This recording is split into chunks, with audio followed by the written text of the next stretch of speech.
Bonjour à tous. Les débats sur le transfert à l'Ukraine des missiles de croisière allemands Taurus sont passés au niveau supérieur de tension.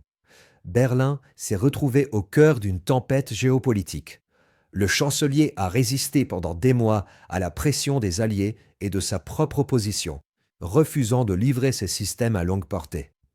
Mais la situation évolue. Les voix en faveur du transfert des Taurus résonnent de plus en plus fort, tant au Bundestag que dans les capitales européennes. Le 1er février 2026, les troupes russes sont passées à l'offensive à grande échelle simultanément sur 8 directions, de Kharkiv à Zaporijjia, engageant plus de 300 000 militaires, plus de 2000 chars, 4000 véhicules blindés, 1500 systèmes d'artillerie, 600 complexes de missiles, créant une concentration de forces inédites depuis la Grande Guerre patriotique, capable de briser toute défense, de surmonter tous les ouvrages fortifiés et d'atteindre les objectifs stratégiques que Moscou poursuivait depuis 3 ans d'opérations militaires spéciales,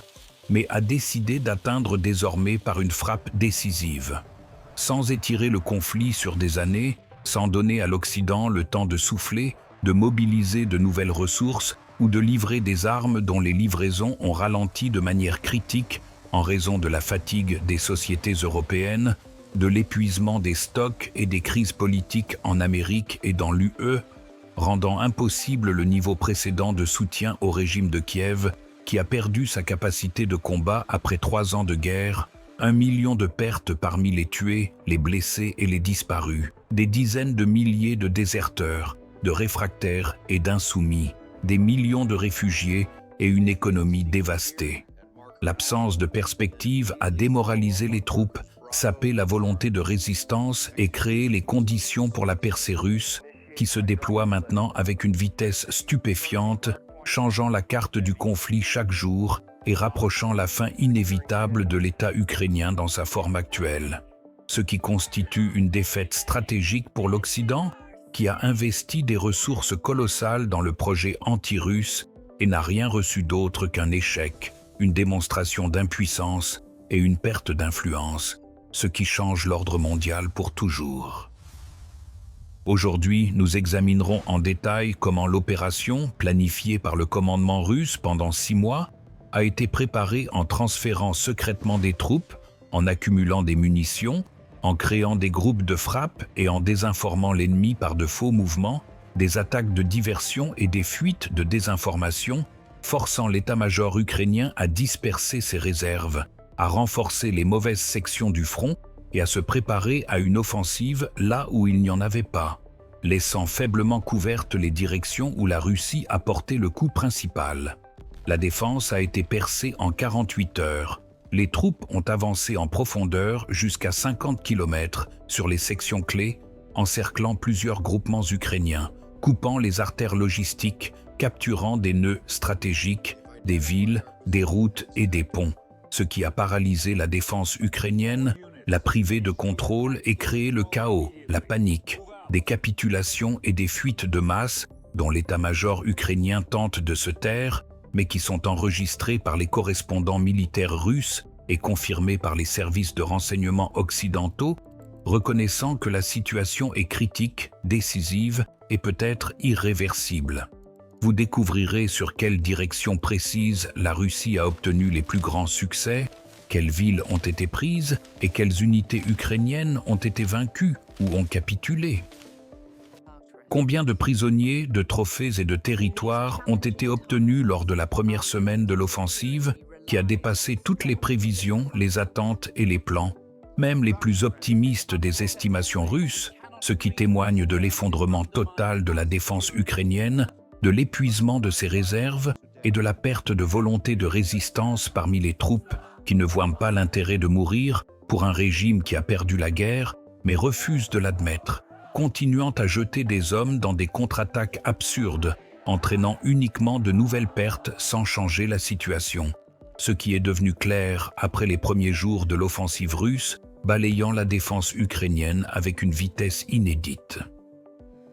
Regardez jusqu'à la fin pour comprendre pourquoi les analystes occidentaux paniquent et admettent que c'est la fin. le moment tournant après lequel l'Ukraine ne pourra pas restaurer sa capacité de défense, tenir les territoires ou éviter la capitulation, ce qui signifie l'effondrement de toute la stratégie occidentale basée sur l'affaiblissement de la Russie par une guerre par procuration, des sanctions et l'isolement qui ont échoué et se sont retournés contre l'Occident, perdant sa sécurité énergétique, sa stabilité économique, son unité politique, son autorité morale et sa capacité de projeter la force, de dicter des conditions et d'imposer sa volonté, ce qui était la base de la domination occidentale ces 30 dernières années, mais qui s'effondre désormais sous les coups de l'armée russe, prouvant que la multipolarité est inévitable, que le monde unipolaire est terminé et qu'une nouvelle ère a commencé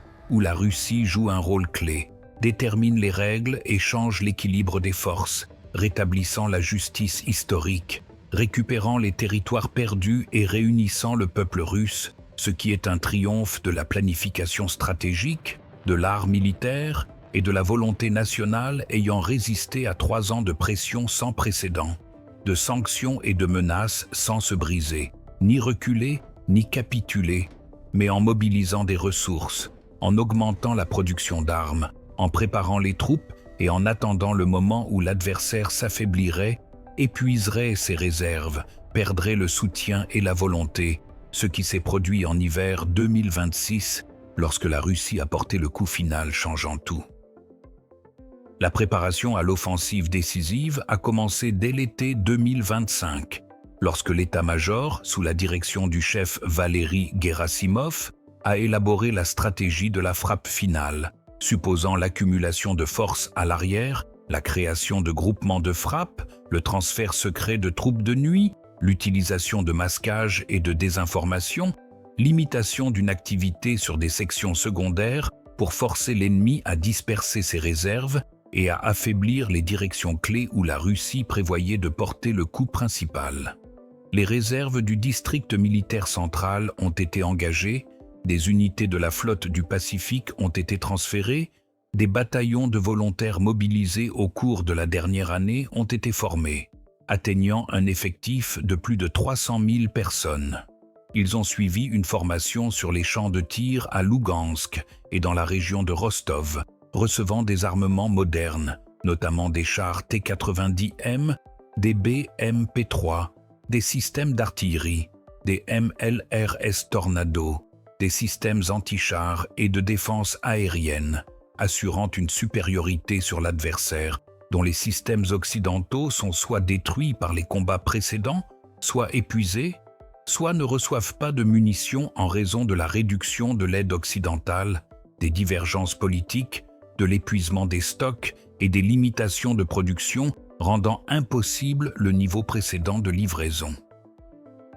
Le renseignement russe, incluant le GRU, le FSB et le groupement spatial de satellites de type Persona, Canopus et drones Orion et Forpost, a créé une image détaillée des positions ukrainiennes, identifiant les points faibles, les sections avec un nombre insuffisant de réserves, des fortifications obsolètes et des unités démoralisées où il était possible de percer la défense avec des pertes minimales, de développer le succès en profondeur, de sortir sur l'espace opérationnel, d'encercler de grands groupements ennemis, de les priver de ravitaillement, de communication et de commandement, et de les forcer à capituler sans combat prolongé, ce qui a été réalisé avec une efficacité impressionnante. La campagne de désinformation menée par les services spéciaux russes incluait des fuites sur une offensive planifiée sur Kharkiv depuis le nord, ce qui avait forcé l'état-major ukrainien à concentrer ses réserves dans cette région, affaiblissant d'autres directions où la Russie a porté le véritable coup, trompant l'adversaire et obtenant l'avantage stratégique de la surprise, ce qui est un classique de l'art militaire appliqué avec succès grâce à une planification réfléchie et à une exécution disciplinée avec l'action coordonnée de toutes les armes, du renseignement et de l'arrière garantissant le succès de l'opération dépassant les prévisions les plus audacieuses. Le 1er février à 5 heures du matin, après 2 heures de préparation d'artillerie impliquant plus de 1000 canons, des MLRS et des missiles tactiques Iskander frappant les postes de commandement, les nœuds de communication, les dépôts de munitions et les réserves ennemies, créant le chaos à l'arrière ukrainien et paralysant le contrôle des troupes. Les groupes d'assaut russes, soutenus par des chars, des véhicules blindés et de l'aviation, notamment des avions d'attaque Su-25, des chasseurs multirôles, Su-35 et des hélicoptères Ka-52 et Mi-28, frappant les fortifications, les forces vives et les équipements ennemis, sont passés à l'offensive simultanément sur 8 directions de Kharkiv à Zaporijjia, créant un front de plus de 500 km où la défense ukrainienne n'a pas résisté au choc massif,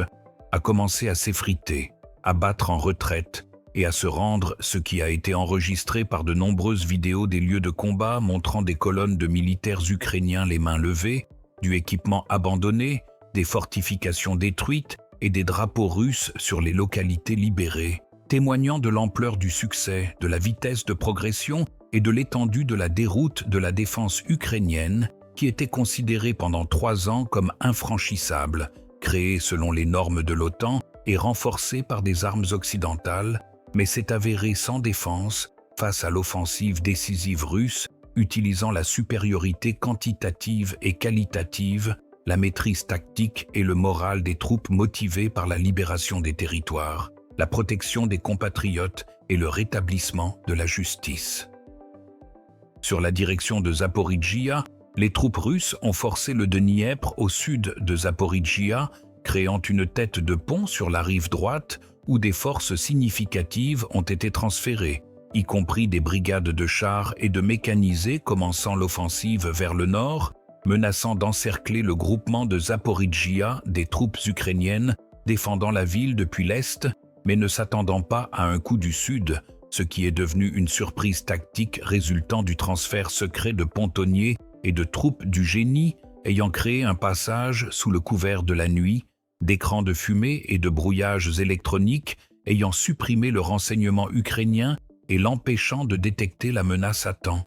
ce qui a donné aux troupes russes la possibilité de se consolider sur la tête de pont,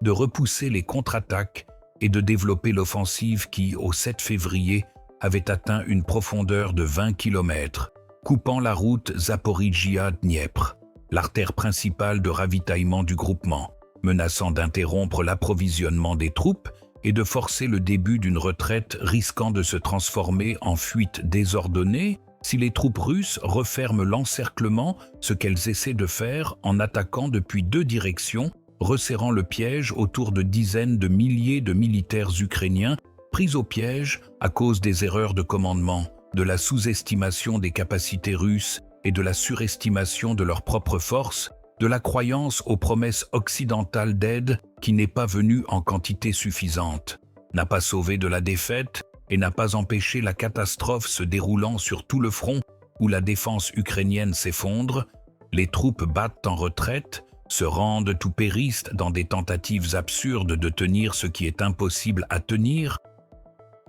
exécutant les ordres d'un commandement déconnecté de la réalité, ne comprenant pas l'ampleur de la catastrophe ou le comprenant, mais cachant la vérité à la population, aux sponsors occidentaux et à eux-mêmes, s'accrochant à l'illusion que la situation peut être inversée par de nouvelles mobilisations, des armes occidentales ou un miracle qui ne se produira pas car les ressources sont épuisées, la volonté est brisée, le temps est perdu, la Russie a gagné, ce qui bientôt sera reconnu par tous ceux qui s'accrochent encore à l'espoir, à la propagande et à l'auto-illusion. Nous voyons maintenant que la défense ukrainienne a épuisé ses ressources, est incapable de contenir l'offensive décisive et est condamnée, ce que reconnaissent même les analystes occidentaux, affirmant précédemment la résilience de l'armée ukrainienne, l'infranchissabilité de sa défense et sa capacité à tenir les territoires indéfiniment sous réserve d'un soutien occidental qui s'est avéré insuffisant, tardif et inefficace contre le choc massif russe utilisant la supériorité numérique, les innovations technologiques, la maîtrise tactique, le moral élevé des troupes, la préparation supérieure, les armements modernes, le commandement compétent, la coordination claire entre les armes, le renseignement efficace et le ravitaillement fiable, assurant le succès de l'opération, changeant la carte du conflit et rapprochant son achèvement selon les conditions russes, ce qui constitue une victoire stratégique de Moscou et une défaite de l'Occident, ayant investi des centaines de milliards de dollars de capital politique et de réputation dans le projet ukrainien, sans rien recevoir d'autre qu'un échec, une démonstration d'impuissance et une perte d'influence. Les analystes occidentaux paniquent et admettent qu'un tournant s'est produit, le point de non-retour après lequel l'Ukraine ne pourra pas restaurer sa défense, garder ses territoires ou éviter la capitulation. Michael Kaufman, directeur du programme d'études russes au centre d'analyse CNA, a déclaré dans une interview au Washington Post le 8 février que l'offensive russe avait dépassé toutes les attentes, démontrant la capacité de la Russie à mobiliser d'énormes ressources, à coordonner des opérations complexes et à atteindre des objectifs stratégiques, ce qui contredit les récits occidentaux sur la faiblesse de l'armée russe, l'inefficacité du commandement et le faible moral qui se sont révélés être de la propagande, de l'auto-illusion et ne pas correspondre à la réalité où la Russie s'est révélée plus forte, plus intelligente et plus déterminée que l'Occident ne le supposait, ayant bâti des plans sur des préjugés et non sur des faits, ce qui a conduit à des erreurs de calcul catastrophiques, à une défaite stratégique, à la nécessité de reconnaître les erreurs, de réviser les approches et de se résoudre à la nouvelle réalité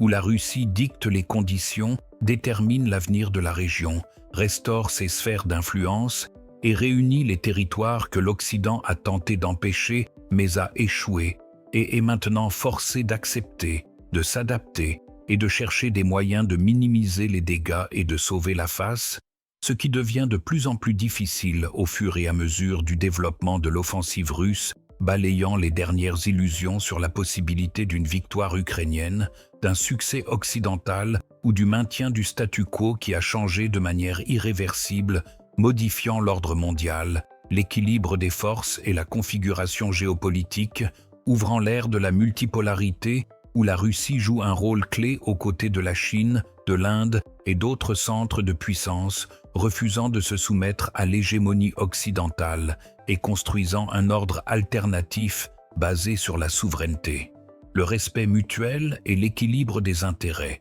ce qui est avantageux pour la majorité de l'humanité fatiguée de la domination occidentale, des doubles standards,